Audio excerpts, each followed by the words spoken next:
السلام عليكم ورحمة الله.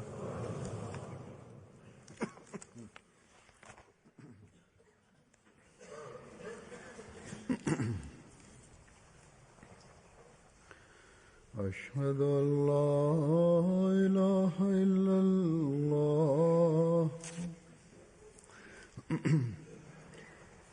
وحده لا شريك له وأشهد أن محمدا عبده ورسوله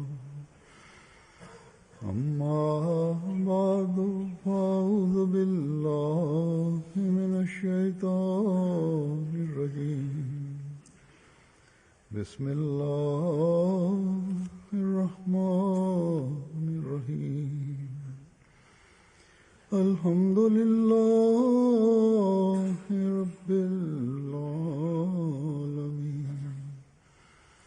الرحمن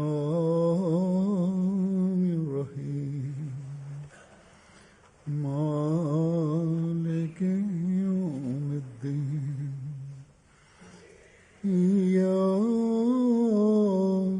نعبد وإياك نستعين اهدنا الصراط المستقيم صراط الذين أنعمت عليهم غير المغضوب عليهم ولا الضالين.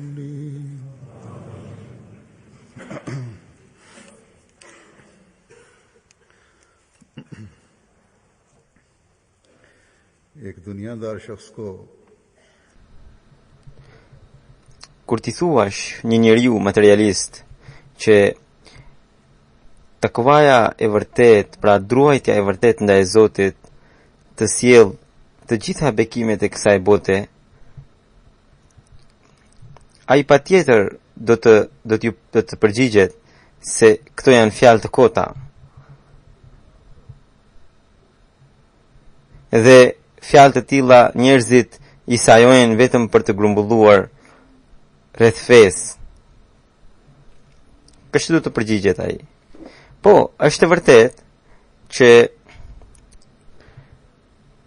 këto ditë në emër të fesë disa njerëz thurin fjalë të tilla dhe në të vërtet ata kanë interesat e tyre. Por ata nuk kanë as takuan e vërtet e as ndjekësit e tyre nuk gëzojnë një gjë të tillë. E megjithatë, kaq e tyre ekzistojnë xhamatet e profetëve të cilët ndjekin mësimin e vërtet, edhe që e kuptojnë thelbin e takwas së vërtet. Duke qenë në këtë botë, duke qenë të angazhuar në punët e kësaj bote, ata prap se prap janë në kërkim të takwas dhe e ndjekin atë.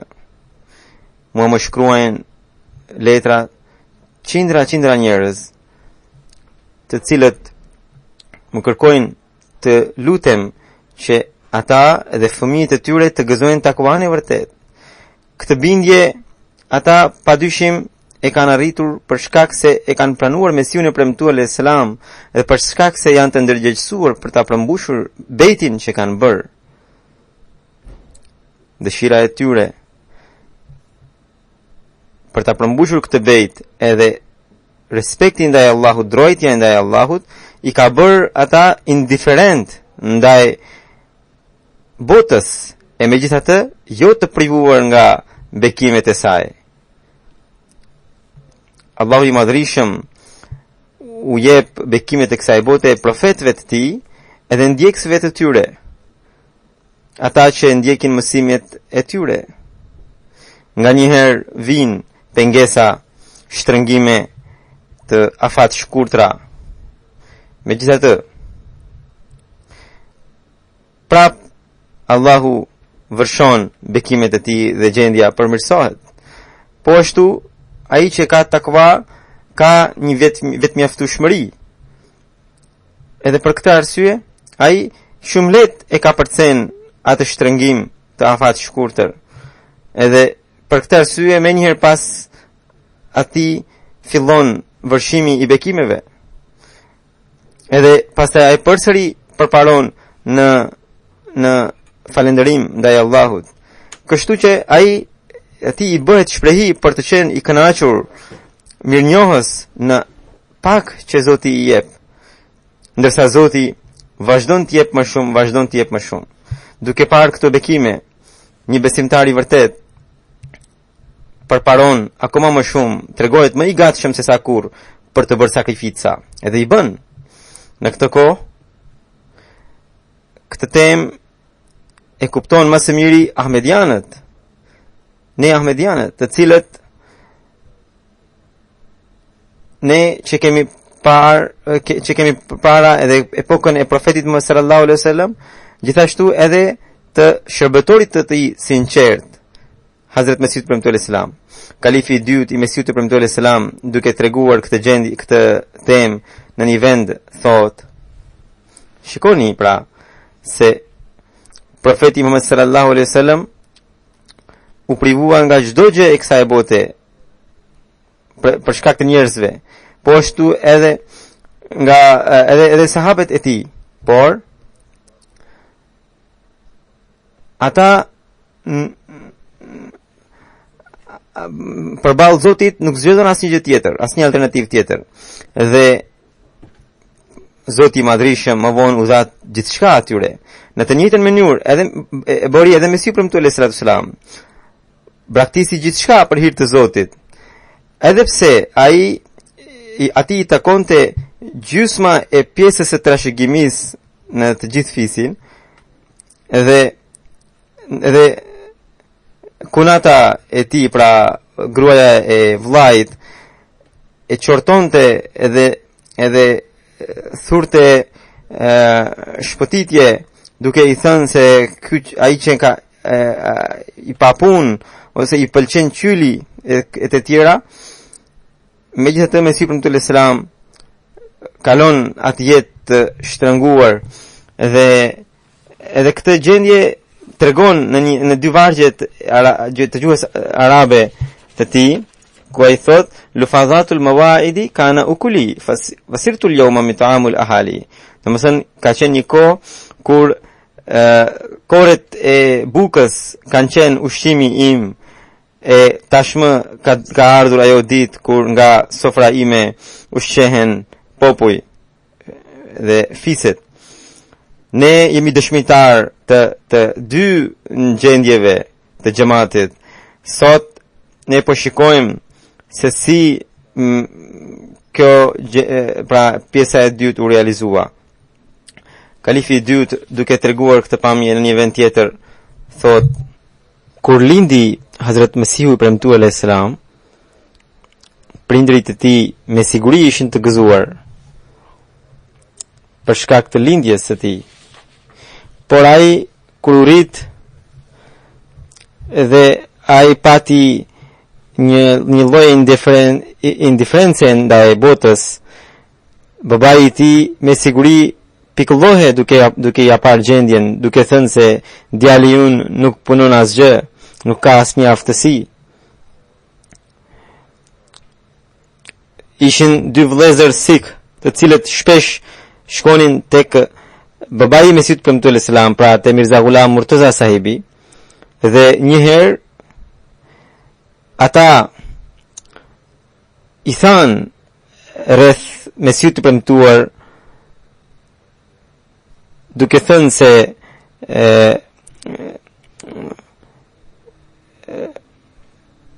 se djali i tyre nuk punon, edhe ai duhet të shqetësohet për këtë. Babai i Mesihut premtuar selam u tha atyre që ata vetë të shkojnë edhe të heqnin vëmendjen Mesihut premtuar.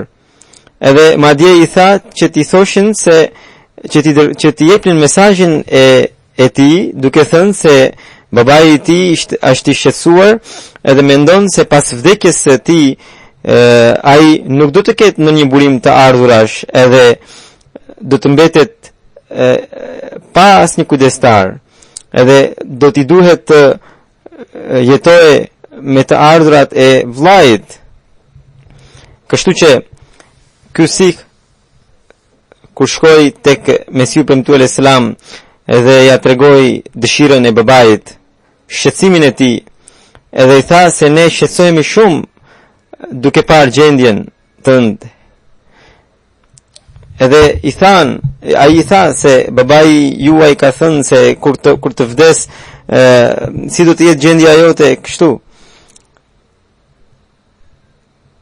Edhe thanë se përse nuk e pranon dëshirën e babait. Atëherë madje babai i Mesihut premtuar selam përpiqe shumë për t'i gjetur një punë. Madje kishte gjetur edhe ofertën se Mesihu premtuar selam do të punësohe në Kapurthala si drejtori i arsimit. Por duke ju përgjigjur këtij sikhu, Mesihu premtuar selam tha se babai im kot po shqetësohet. Ai pse po shqetësohet kaq shumë për të ardhmen time? Unë atje ku do të punësohesha jam punësuar. Nuk kam nevojë për ndonjë punë tjetër. Ata si thanë se u kthyem dhe ja treguam babait Mesihut premtuar selam. Dhe babai i tij tha se nëse djali im e tha kështu, atëherë ai mirë po thot, sepse ai nuk thot asnjëherë nuk thot gënjeshtër. Ai asnjëherë nuk gënjen. Pra, kjo kalifi i dytë thot se ky ishte pra fillimi i Mesihut premtuar selam. Dhe vetëm te ai fundi i përkohshëm, pra gjatë kohës kur ai ka ndruar jetë, ai ka pasur mira e mira njerëz që ishin të gatshëm për të flijuar për të. Pra, më përpara, siç thot Mesihu premtuar selam, dikur ishte koha kur koret e bukës ishin ushqimi im, por tani ka ardhur koha kur popujt ushqehen, fiset ushqehen nga sofra ime.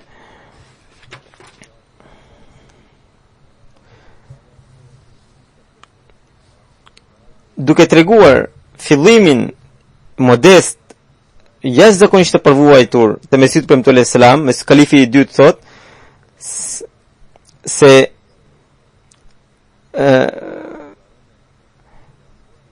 se nuk ka asnjë dyshim kur Mesihu premtuar selam ishte pjesëtar i barabartë në trashëgimin që do të amerte prej babait, por te çifligarët kishte një rregull që ai që nuk punonte nuk konsiderohej pjesëtar i trashëgimisë, ndërsa gjithë pjesën merrnin vetëm ata që punonin.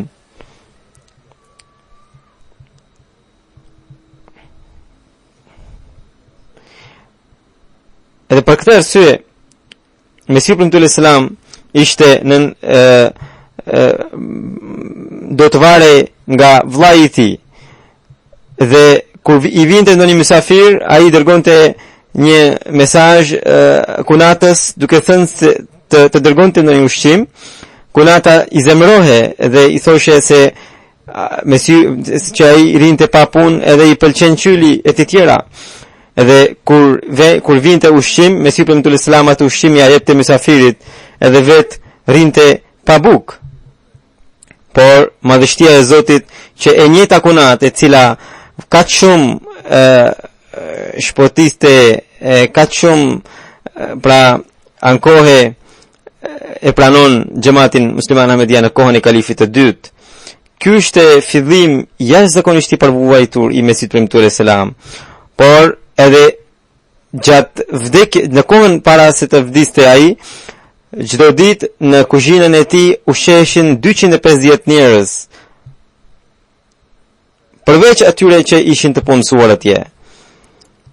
Në atë kohë ai kishte 2-3 fur buke, pra xhamati, kuzhina e xhamatit, por sot shikojmë që në qytetet e ndryshme, në kuzhinat e Mesihut premtuar selam kemi impiante buke. Miliona cop buke dalin brenda ditës. Këtu në Gjalsa Salana, alhamdulillah, kemi një organizim të jashtëzakonshëm. Si çdo vjet, edhe si vjet kishin ardhur mjaft gazetar, njerëz të ndryshëm, mysafir të ndryshëm, të cilët kur e pan kuzhinën, impiantin e bukës, u befasuan. Në një takim të tillë, një gazetar sapo e pa impiantin i bëri kaq shumë përshtypje saqë më njëherë i tha, u kërkoi organizatorëve të hante një bukë të freskët. Më njëherë i dhan një bukë, edhe pastaj i tha se ai kërkoi më tepër. Ahmediani që ishte përgjegjës aty tha se mund të hani sa të doni, sepse kjo është sofra e Mesihut premtuar alayhis salam. Edhe këtu nuk ka si mangësi. Pra, dikur ishte koha kur një mysafir i Mesihut premtuar alayhis salam kur vinte, Mesihu premtuar alayhis salam ja jepte ushqimin e vet edhe vetë rinte pa bukë. Edhe sot është koha kur nga sofra e tij me të vërtet ushqehen popull. Por ama edhe ky nuk është fundi. Kjo sofër tashmë ka për të parahapur në mjaft vende të botës, inshallah taala. Miliona njerëz do të ushqehen nga kjo sofër në të ardhmen. Në të njëjtën mënyrë, miliona njerëz kanë për të shtuar akoma më shumë në takwa në të ardhmen. Sot nivelin e sakrificës që ne shohim tek ahmedianët, edhe ky nuk është fundi. Edhe në këtë nivel, inshallah taala, do të shikojmë rritje të jashtëzakonshme. Pra, nëse shohim vetëm sistemin e kuzhinës, edhe nëse kemi parasysh fillimin e Mesihut premtuar alayhis salam edhe gjendjen e sotme, edhe kjo mjafton për ta kuptuar vërtetësinë e tij. Edhe kjo na rrit besimin, na shton besimin. Pastaj kur shohim se çfarë shpirti kanë ahmedianët për ta mbajtur gjallë këtë sistem kuzhine, edhe kjo na shton në besim, sepse ky shpirt na erdhi për shkak se jemi lidhur me Mesihut premtuar alayhis salam. Allahu na mundsof që ne ta shtojmë takuan e vërtet në veten tonë. Kalifi i dytë i Mesihut premtuar alayhis salam na tregon pamje të ndryshme nga jeta e Mesihut premtuar alayhis salam dhe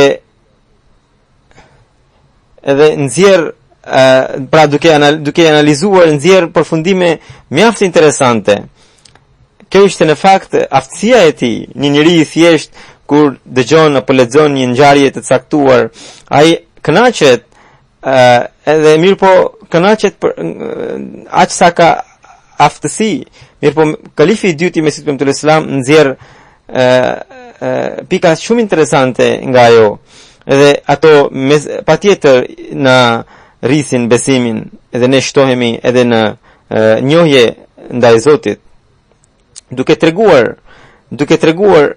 mënyrën e të ushqyerit të Mesihut premtuar alayhis salam. Hazrat Kalifi i dytë thot: mënyra e të ushqyerit e Mesihut premtuar alayhis salam ka qenë krejtësisht e veçantë. Unë nuk kam parë askënd të ushqehej në një mënyrë të tillë. Ai merrte copë buke që zakonisht është në formë çapite në Indi.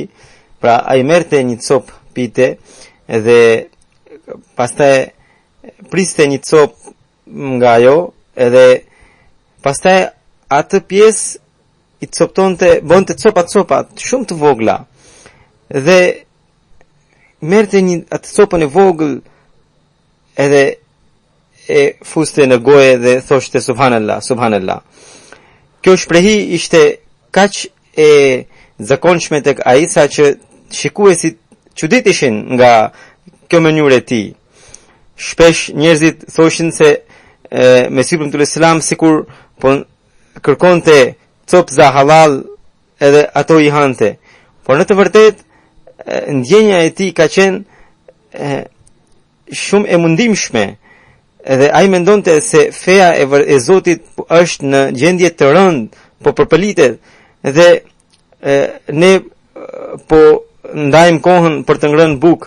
Kështu që ajo kafshat mezi i ka përdihe, edhe ai i thoshte subhanallah, subhanallah. Pra ushqimi për të ishte një punë shumë e mundimshme. Ajo ishte një luftë midis ndjenjash të tij të pastra që ai kishte ndaj Islamit. Pra ai gjende përballë kërkesave të fesë edhe nevojave që ekzistonin për të zbatuar ato, edhe përballë nevojave të njerëzit. Dhe ai shpesh thoshte se Zoti na e ka lidhur këtë gjë me trupin. Pra ushqimi për të ishte diçka e detyrueshme. Detyra e tij e vërtet ishte mbështetja e Islamit. Pra kjo ishte modeli i Mesihut premtuar selam, i cili na ndërgjegjëson që ne kur të ham bekimet e Zotit, kur të konsumojmë bekimet e Zotit, atëherë duhet ta falenderojmë atë edhe duhet të themi subhanallah, pra duhet ta përkujtojmë Allahun dhe njëkohësisht duhet të ndjejmë dhimbjen e fesë, edhe të përpiqemi për ta larguar atë dhe për ta përhapur Islamin dhe për të kontribuar në këtë detyrë. Pastaj në një vend tjetër duke treguar të njëjtën gjë, pra mënyrën e të ushqyerit të Mesihut premtuar selam, se si ai përkujtonte Allahun e Madhrishëm. Hazrat Kalifi i dytë thot se Allahu i Madhrishëm thot në Kur'an, yusabbihu lillahi ma fi samawati wa ma fi al-ard. Domethënë çdo gjë që ekziston në qiejt e në tokë e përkujton Allahun.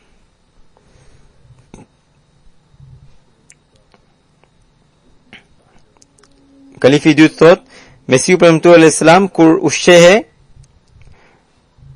mezi hante një copë buke, dhe kur qohe nga buka shikonim thërrima shumë të vogla në sofër. Pra ishte shprehia e tij që ai merrte një copë të vogël edhe pjesën tjetër e linte në sofër. Nuk e di, thot Kalifi i dytë, nuk e di se përse Mesihu premtuar selam bonte një gjë të tillë. Por shumë nga miqt thoshin se Mesihu premtuar selam kërkonte se cila copë buke përkujtonte Allahun e cila jo, sepse Kurani thot se edhe gjëra të tjera përkujton Allahun. Unë vetë nuk e kam dëgjuar një gjë të tillë prej Mesihut premtuar selam, por e di që të tjerët kështu thoshin. Pra Allahu i Madhrishëm thot se çdo gjë që ekziston në qiejt e në tokë e përkujton Allahun. Përse Allahu i Madhrishëm na e thot këtë gjë? Çfarë na duhet ky informacion, ndërkohë ne nuk e dëgjojmë dot përkujtimin e tyre? Një gjë që nuk mund ta dëgjojmë, përse Zoti të na tregonte atë?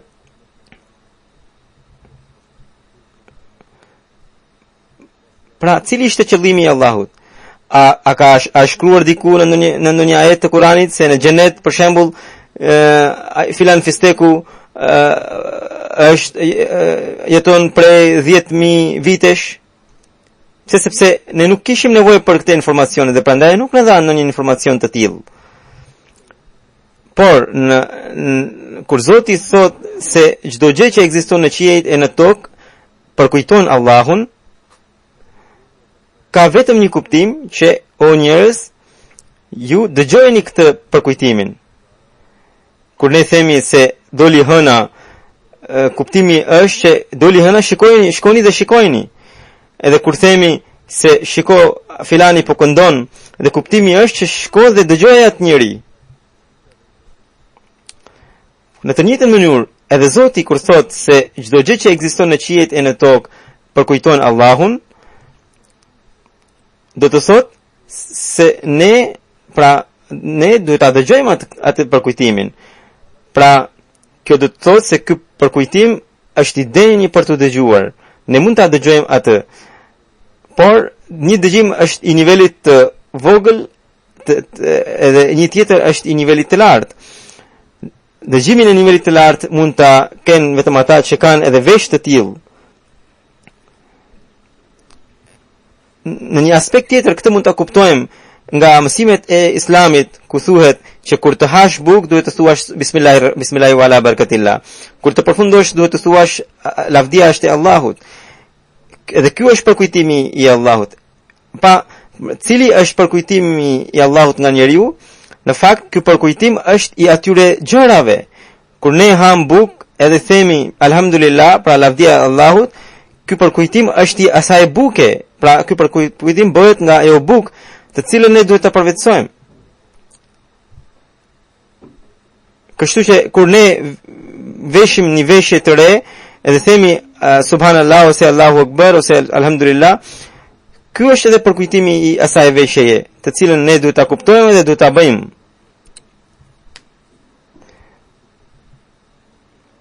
Hazrat Kalifi i dytë thot se por sa janë të tillë që veprojnë në mënyrë të tillë. Ata natë ditë hanë bukë, shikojnë male, kalojnë në përlumenj, shikojnë pemë, gjelbërim,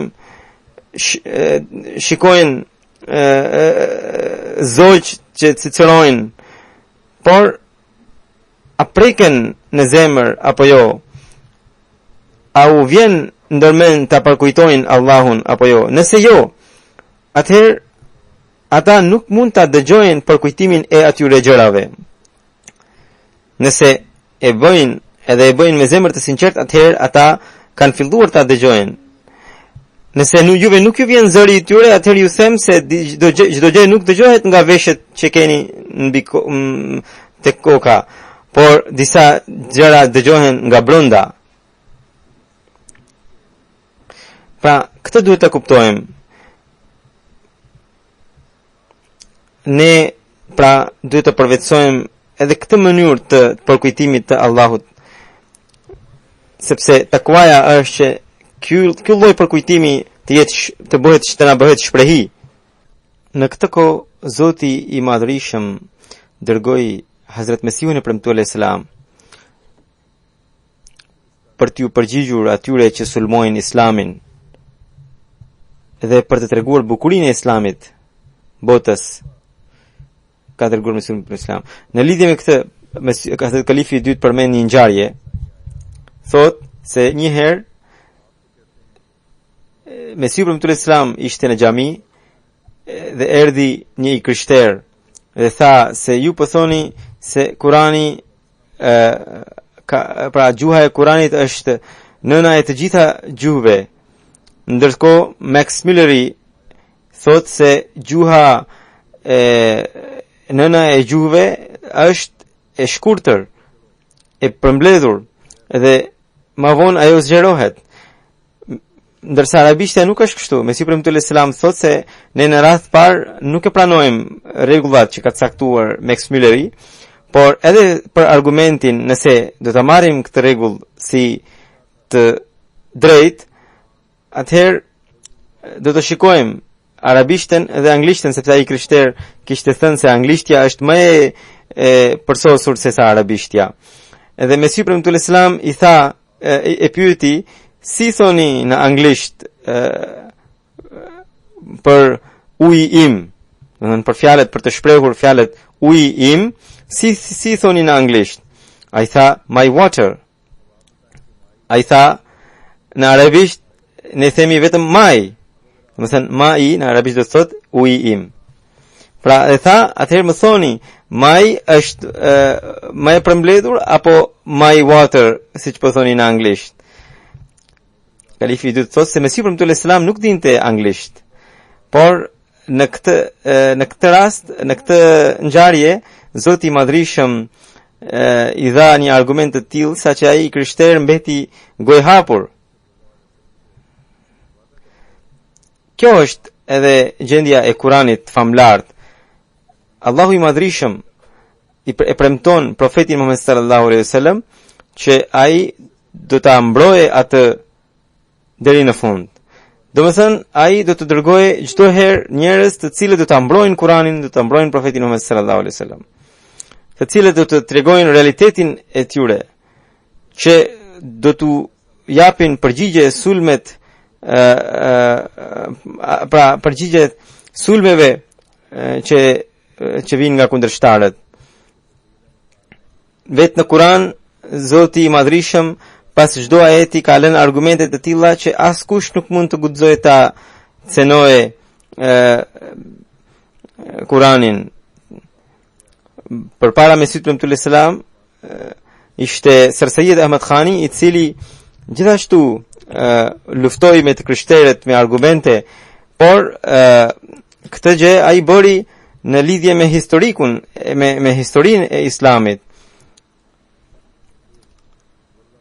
Ndërsa Mesiu Premtues selam bëri këtë betejë me argumente për të treguar vërtetësinë e Kuranit dhe vërtetësinë e profetit Muhammed sallallahu alaihi wasallam. Pra, po thosha se Allahu i Madhrishëm i premtoi profetit Muhammed sallallahu alaihi wasallam që ai patjetër do ta shpëtonte atë, do ta mbronte atë. Kur armiku e sulmoi me shpatë, Zoti ju përgjigj me të njëjtën monedhë. Edhe kur armiku sulmoi me argumente, Zoti solli përsëri pra ju përgjigj me të njëjtën monedhë.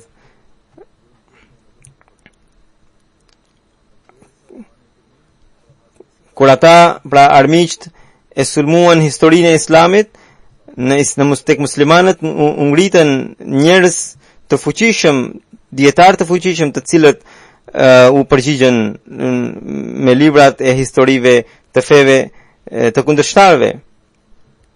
Pra, ky është premtimi i Allahut me Kuranin dhe profetin sallallahu alaihi wasallam. Ne duhet të lexojmë librat e Mesihut të premtues selam që të kuptojmë dijet e thella që ai na ka sjell.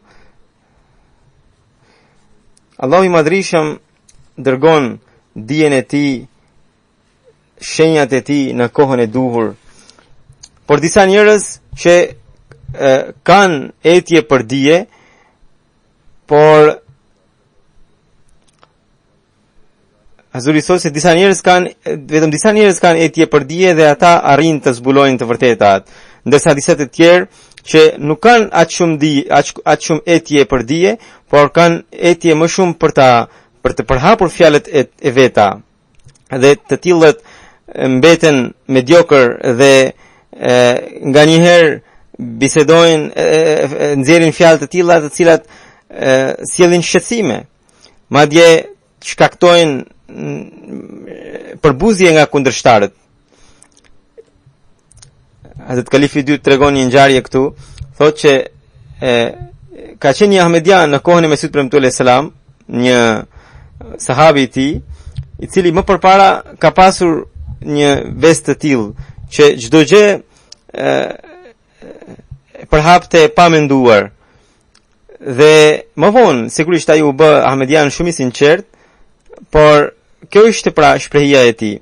Kur Mesiu Premtues selam deklaroi se arabishtja është nëna e të gjitha gjuhëve, ai e mori këtë tezë edhe filloi ta përhapte në çdo shtresë dhe në çdo kuvend dhe jepte lloj-lloj argumentesh të cilët vetë i nxirrte dhe që nuk ishin të vërtetë, shpesh nuk ishin të vërteta. Mesiu Premtues selam çdo tezë që sillte duke u bazuar në dijen hyjnore edhe në atë shkencore.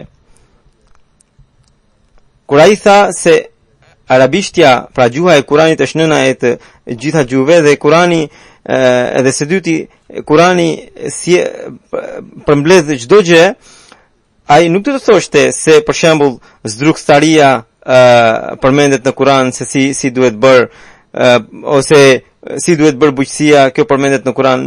Ai nuk do të thoshte kështu. Mirë po, personi në fjalë e përhapte këtë tezë me aq të fortë sa që njerëzit bezdiseshin.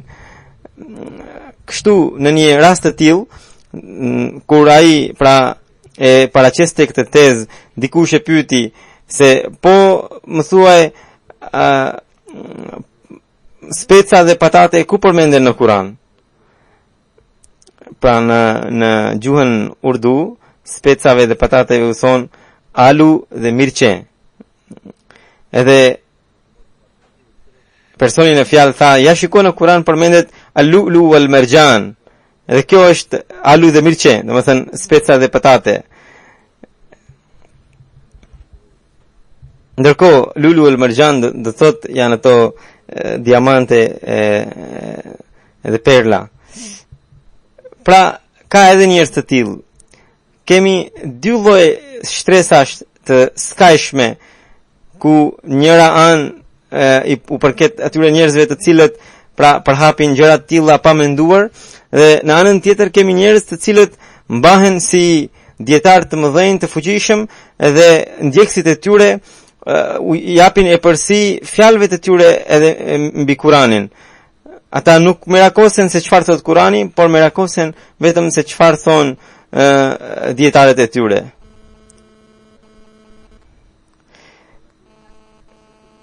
Azuri thosë edhe mua më kujtua një ngjarje në 74, në trazirat e 74-s, një hoj jo ahmedian po bënte një bante një fjalim duke thënë se ja shiko në Qul huwallahu ahad, në surën Qul huwallahu ahad, Allahu i madhrishëm thot se ahmediani është kafir. Do thënë kështu pra ai tregonte argumentin. Pra ka njerëz të tillë të skajshëm. Ndërkohë Zoti është ai që sjell ndryshimin në zemrën e njeriut. Kur Zoti sjell një ndryshim, atëherë askush nuk mund ta pengojë atë.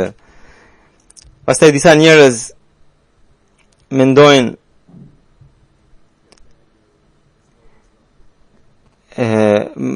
krijojnë mendime të gabuara rreth vetes për shkak të gjendjes së tyre qoftë psikologjike.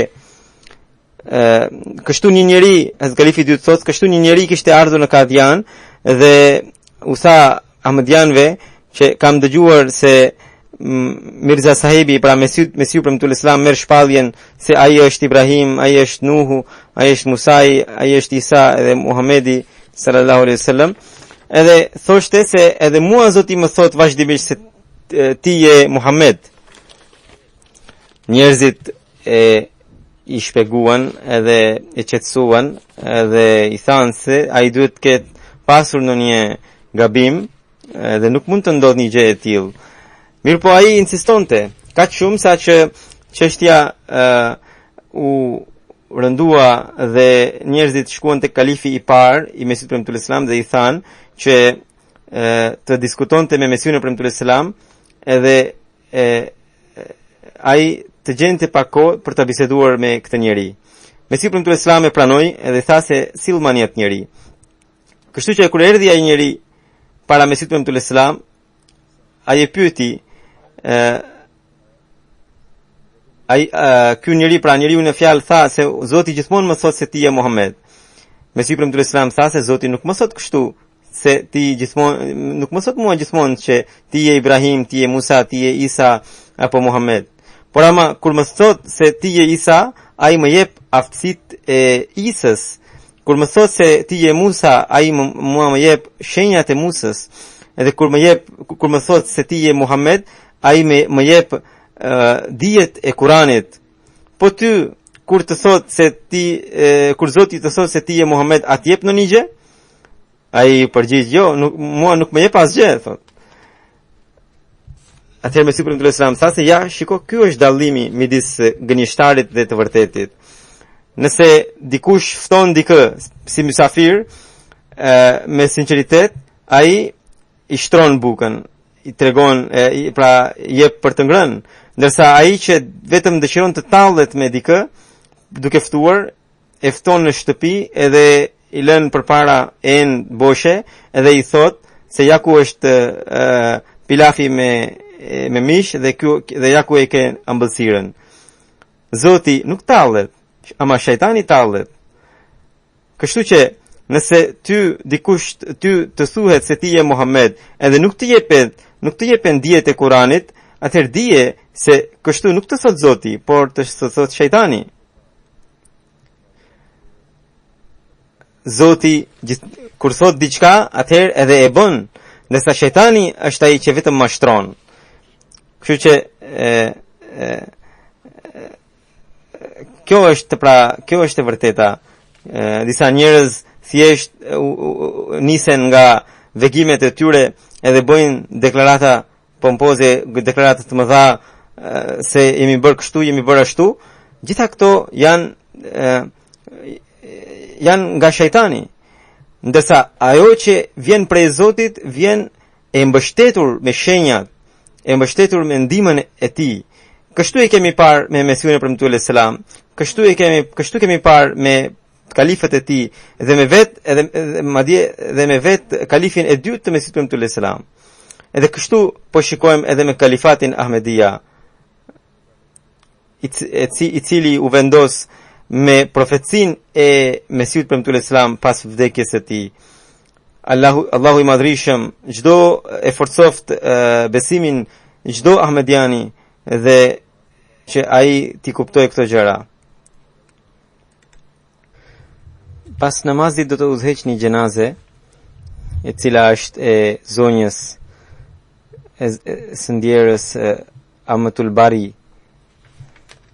e cila ndroi jetë me 31 gusht me 31 gusht këtij viti në moshën 87 vjeçare. Inna lillahi wa inna ilaihi raji'un. Amatul Bari sahiba, zonja Amatul Bari ishte mbesa e Hazrat Mesiut të Premtuar alayhis salam dhe e bija e Hazrat Mirza Sharif Ahmed sahibit.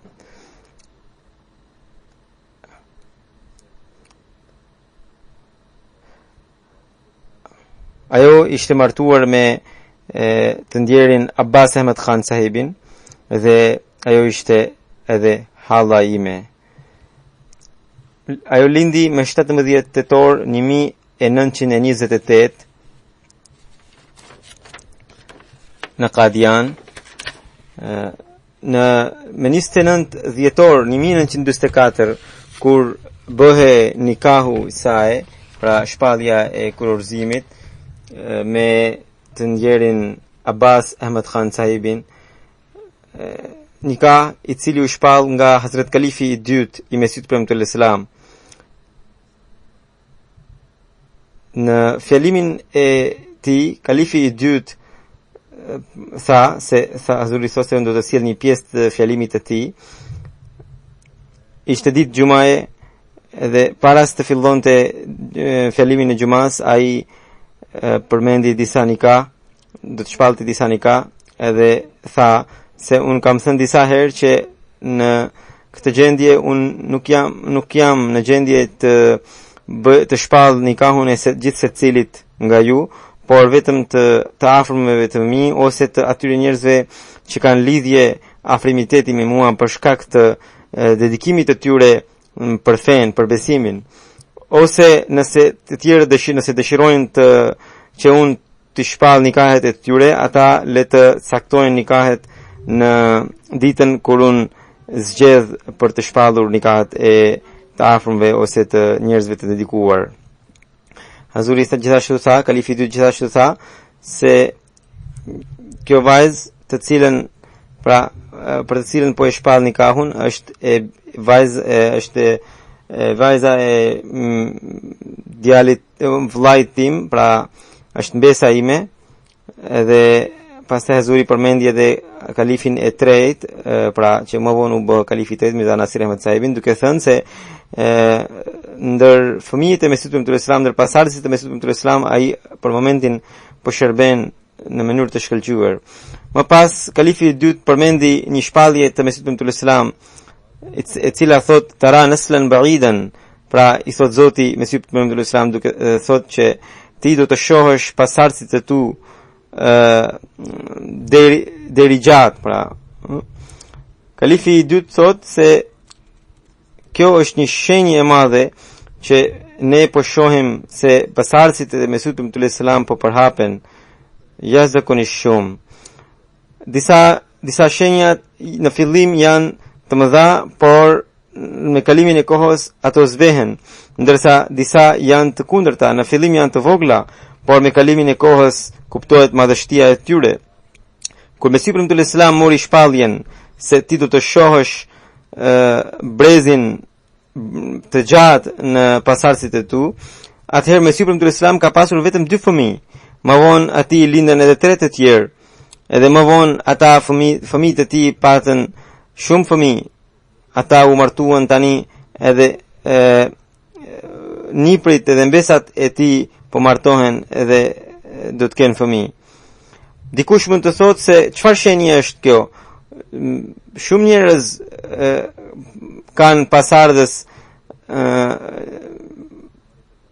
në mënyrë të një pasnjëshme. Edhe çfarë shenjë është kjo? Por unë them se kjo është shenjë sepse në botë ka shumë pak njerëz të cilët nëse janë pasardhës të dikujt, ata edhe krenohen se janë pasardhës të tyre. Nëse pyesni dikë se si quhet stërgjyshi yt, rrallë kush mund t'ja tregojë emrin e tij. Por tek Mesihu premtuar selam, të gjithë fëmijët, të gjithë pasardhësit e tij, edhe sot e kësaj dite i përkasin emrit të Mesihut premtuar selam. Dhe njerëzit kur i shohin tregojnë me gisht se ja këta janë pasardhësit e Mesihut premtuar selam. Pra Mesihu premtuar selam në këtë shpallje jo vetëm që mori parashikimin se pasardhësit e tij do të jenë të shumt, por edhe profecinë që të gjithë ata do të krenohen nga përkatësia e tyre me Mesihun e premtuar selam. Pra në këtë mënyrë Zoti do t'ia tregonte botës madhështinë e Mesihut të premtuar selam. Pra kjo profeci nuk tregon vetëm që Mesihu premtuar selam do të ketë shumë fëmijë ose shumë pasardhës, por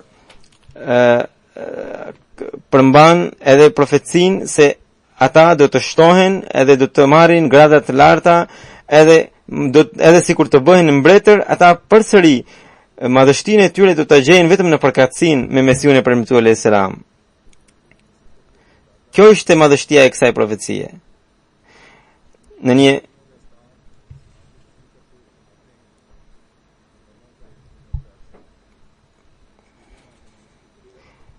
duke shpjeguar këtë shpallje, Mesihu premtuar selam vetë tregon Ghamon ka ek din or çar shadi në një varg, pra thot një ditë zije por 4 dasma, pra kjo ishte një varg.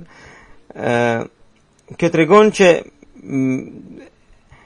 do të ketë edhe fatkeqësi, mirë po do të ketë në këtë mënyrë që nëse vdes një do të lindin 4 të tjerë. Pra kështu do të shumë fishoheshin pasardhësit e tij. Pra unë këtë ju përmenda për të treguar se kjo është kështu një përgjegjësi shumë e madhe bie mbi supet e pasardhësve të Mesihut të premtuar selam, që ata ta mbajnë të pastër lidhjen e tyre, përkatësinë e tyre me Imam Mehdiun, me Mesihun e premtuar selam, dhe të mos ndodh siç thot Mesihu premtuar selam që mos na njollosni duke na u përkitur neve.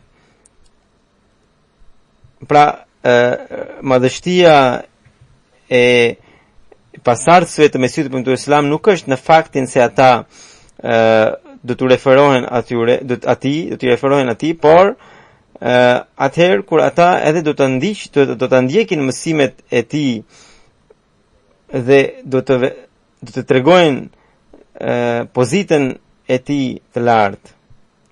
Allahu i mundsoft të gjithë pasardhësit e Mesihut premtuar selam të veprojnë në këtë mënyrë. Në kohën kur India dhe Pakistani u nda, pra atëherë Ahmedianët që u vendosën nga Kadiani në Pakistan, e ndjera ka pasur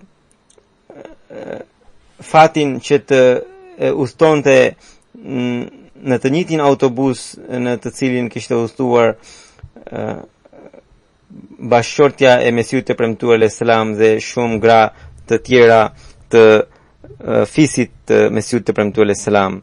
Ato pastaj u vendosën në Lahore dhe e ndjera pasandej gjithnjë ka qëndruar në Lahore. Ajo ishte shumë humanitare dhe shumë mikpritëse. Shpesh shtëpia e tij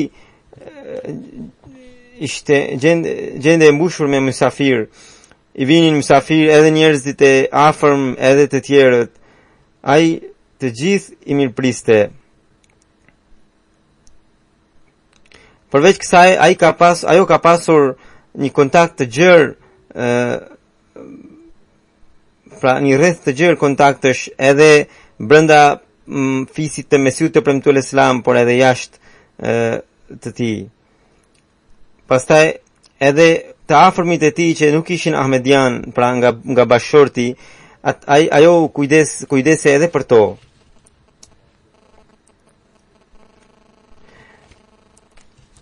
Ajo ka pasur edhe disa mysafir të jo të përkohshëm, por të qëndrueshëm, pra disa nxënës jetim që vinin, vazhdimisht i vinin edhe ajo kujdese për të. Ishte shumë zemër hapur edhe shumë bujare.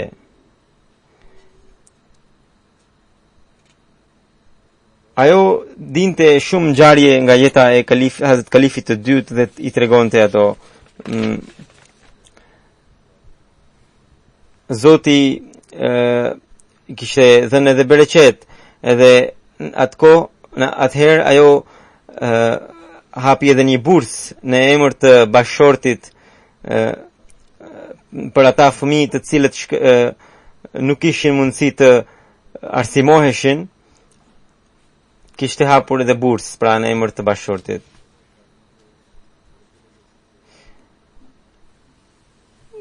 Nga prej disa kohësh ajo vinte sëmur për shkak se ishte rrëzuar dhe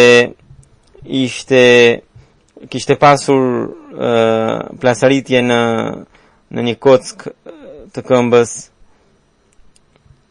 pati edhe 2-3 operacione, edhe pse kishte shumë dhimbje, por e duroi dhe përfundimisht më 31 gusht, madje në natën midis 31 gushtit dhe të 1 shtatorit, ajo pati infarkt edhe shkoi tek krijuesi i përsosur, pra tek Allahu i Madhrishëm, inna lillahi wa inna ilaihi rajiun. Ajo ishte e shkëlqyer edhe në kontributet, ishte shembullore. Ajo kishte dhënë vasiatin e saj edhe për të ardhurat, edhe për pronat brenda jetës saj. Nga viti 1958 deri në vitin 1994, ajo ka shërbyer në poste të ndryshme në Lajna Imailla, pra në organizatën e grave të xhamatit. Ajo ka shërbyer edhe si General Secretary e Lajnave të Lahorit. Siç u thash, ishte shumë e dhemshur, kujdese shumë për të varfrit, merrte pjesë në raste gëzimi dhe hidhrimi të gjithë secilit që kishte në kontakt.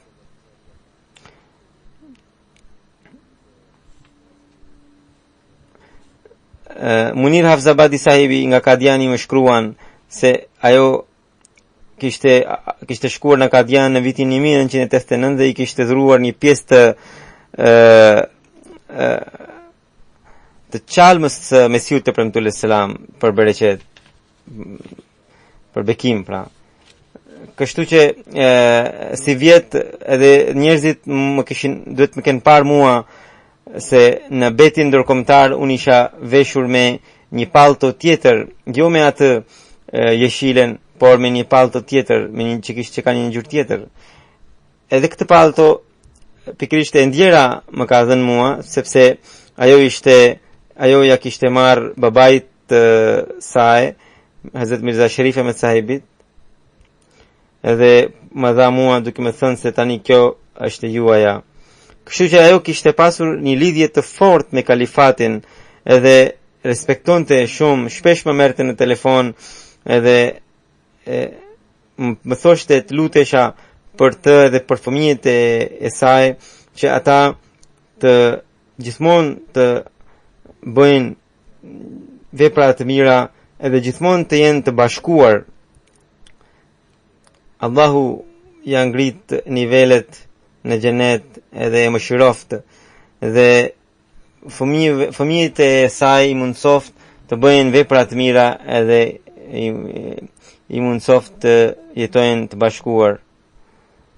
Si që thash, pas namazit të udhëheq gjenazën e saj në mungesë, pra ghaib.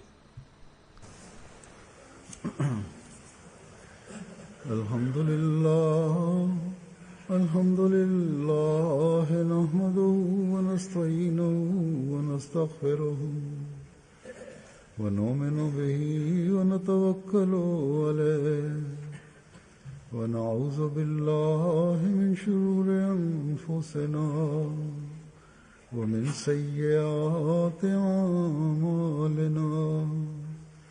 من يهده الله فلا مضل له ومن يضلل فلا هادي له ونشهد أن لا إله إلا الله ونشهد أن محمدا عبده ورسوله.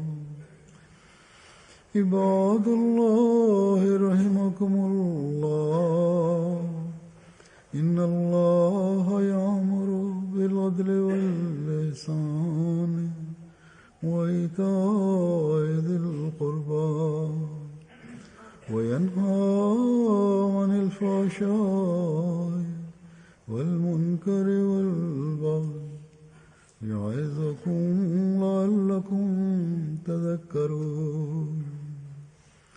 اذكروا الله يذكركم وادعوه يستجب لكم ولذكر الله أكبر.